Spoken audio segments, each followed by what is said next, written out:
News India 27 नव्या पिढीचं नवं माध्यम। माजी नगरसेवक मुशीर सय्यद यांची गंगापूर पोलीस स्टेशनचे वरिष्ठ पोलीस निरीक्षक मधुकर कड यांना तात्काळ अटक करण्याची मागणी। गंगापूर पोलीस स्टेशनचे निरीक्षक मधुकर कड यांच्या गैरवर्तन, जबरदस्तीचा दबाव व आर्थिक छळाच्या आरोपांवरून माजी नगरसेवक मुशीर सय्यद यांनी मुख्यमंत्र्यांकडे थेट तक्रार दाखल करत कड यांना तात्काळ अटक करण्याची मागणी केली आहे। मुशीर सय्यद यांनी आपल्या निवेदनात म्हटले आहे की उपनगर पोलीस ठाण्याच्या हद्दीत एका सराफ व्यावसायिक दीपक कमलाकर दुसाणे याच्या आत्महत्येच्या प्रकरणात पोलीस निरीक्षक मधुकर कड आणि त्यांच्या सहकाऱ्यांनी संशयितांकडून जबरदस्तीने पैसे उकळण्याचा प्रयत्न केलाय, तसेच कायदेशीर तपासाला कलाटणी देण्यासाठी दबाव टाकला। पोलीस अधिकाऱ्यांच्या या वागणुकीमुळे नागरिकांचा पोलिसांवरील विश्वास डळमळीत होत असल्याचा आरोपही त्यांनी केलाय। या गंभीर प्रकरणाची उच्चस्तरीय चौकशी करून मधुकर कड यांच्यावर तात्काळ गुन्हा दाखल करून अटक केली नाही तर राज्यातील कायदा सुव्यवस्थेला मोठा धोका निर्माण होईल, असा इशारा माजी नगरसेवक मुशीर सय्यद यांनी दिला आहे। मी नगरसेवक मुशीर सय्यद, नाशिक। आपल्याला एका महत्त्वाच्या विषयावर मी आपल्या सगळ्यांना लक्ष केंद्रित करतोय। विशेषतः मी 4 तारखेला आजच्या दिवशी मुख्यमंत्र्यांना, गृहसचिवांना, पोलीस महासंचालक आणि नाशिकचे पोलीस आयुक्तांना एक निवेदन दिलेला आहे, ज्यामध्ये नाशिक उपनगर पोलीस स्टेशनच्या हद्दीमधील गुन्हा रजिस्टर नंबर 90/2023 यामध्ये दीपक दुसाणे म्हणून एक व्यावसायिक होता, सोने व्यापारी।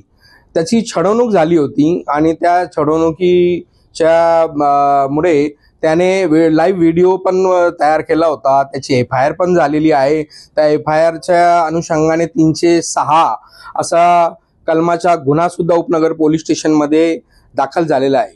सदर प्रकरण सरळ नाशिकमध्ये कार्यरत असलेले गंगापूर पोलीस स्टेशनचे पोलीस निरीक्षक, कायम वादग्रस्त असणारे, नाशिकमध्ये कायम क्राईम पोलीस स्टेशनमध्ये काम करणारे, क्राईम ब्रांचमध्ये काम करणारे पोलीस निरीक्षक मधुकर कड यांच्यावर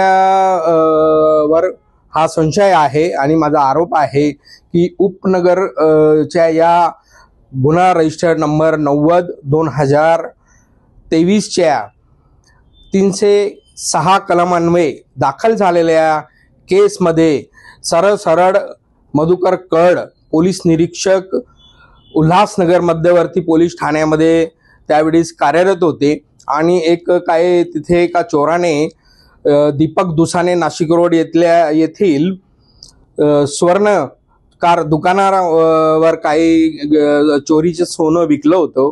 त्या अनुषंगाने तेथील पोलीस आले। त्यांनी दीपक दुसाणे याला चौकशीसाठी बोलवलं।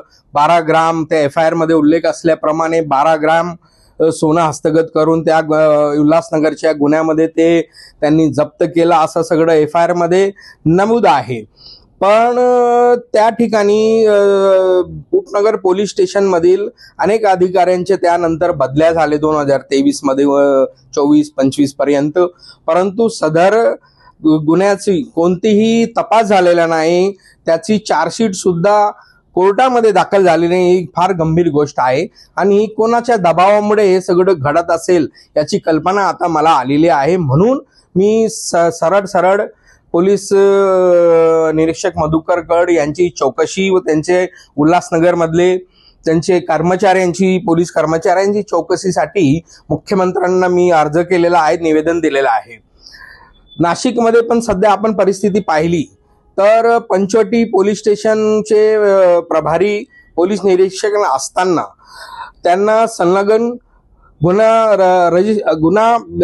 गुन्हे शाखे युनिट 1चा प्रभारी चार्ज सुद्धा त्यांच्याकडे होता। सुमारे 1.5 वर्ष त्यांच्याकडे युनिट 1चा चार्ज असताना नाशिक शहरामध्ये गुन्हेगारी एवढी वाढली की याचा उच्चांग झाला आणि त्यानंतर पोलीस आयुक्तांनी आणि शासनाने ज्या पद्धतीने पावले उचलून गुन्हेगारी मोडीत काढण्याचा प्रयत्न केला ते सराहनीय आहे. परंतु सदर मधुकर कड हे गुन्हे शाखेचे प्रभारी असताना 1.5 वर्ष किती त्यांनी कोणत्या पद्धतीने त्यांनी आपला कार्यभार हाताळलाय की पूर्ण नाशिक गुन्हेगारीमय झाला होता. म्हणून मी हे एवढा गंभीर प्रश्न आहे, एकीकडे जे राजकीय किंवा गुंडगिरी करणारे लोक जे काही गुन्हे करत आहेत त्यांच्यावर चांगल्या पद्धतीने आणि प्रभावी पद्धतीने त्यांच्यावर सध्या गुन्हे दाखल होऊन त्यांच्यावर कारवाई सुरू झालेली आहे. तर एका पोलीस अधिकारी जो उल्हासनगरमध्ये कार्यरत होता, त्याचा राहणं त्याचे रहिवासी तो पण जो सोनारा आहे दीपक दुसाने आणि मधुकर कड हे दोन्ही नाशिक रोडचे रहिवासी असल्यामुळे त्यांनी कोणत्या पद्धतीने तो केस हाताळली आहे की दीपक दुसाने याला आत्महत्या करावी लागली, याची गंभीर दखल घेऊन याची चौकशी झाली पाहिजे आणि जे काही कोणी दोषी त्याच्यामध्ये आढळले तर त्यांच्यावर कारवाई झाली पाहिजे, त्यांना अटक झाली पाहिजे, एवढी माझी मागणी आहे. कारण FIR मध्ये नमूद आहे की 12 ग्राम सोनं तिथे जप्त करण्यात आला. पोलीस तिकडे आले, त्यांना दीपक दुसाने या सराफी व्यावसायिकाला छळण्यात आला आणि त्या छळवणुकीमुळे त्याने 3,70,000 रुपये कोणाला दिले त्या FIR मध्ये त्याचा उल्लेख आहे, त्या व्हिडिओमध्ये त्याचा उल्लेख आहे. या सगळ्या गोष्टींचा चौकशी झाली पाहिजे आणि इन्क्वायरी होऊन संबंधितांवर कारवाई झाली पाहिजे, ही आमची प्रमुख मागणी आहे. धन्यवाद.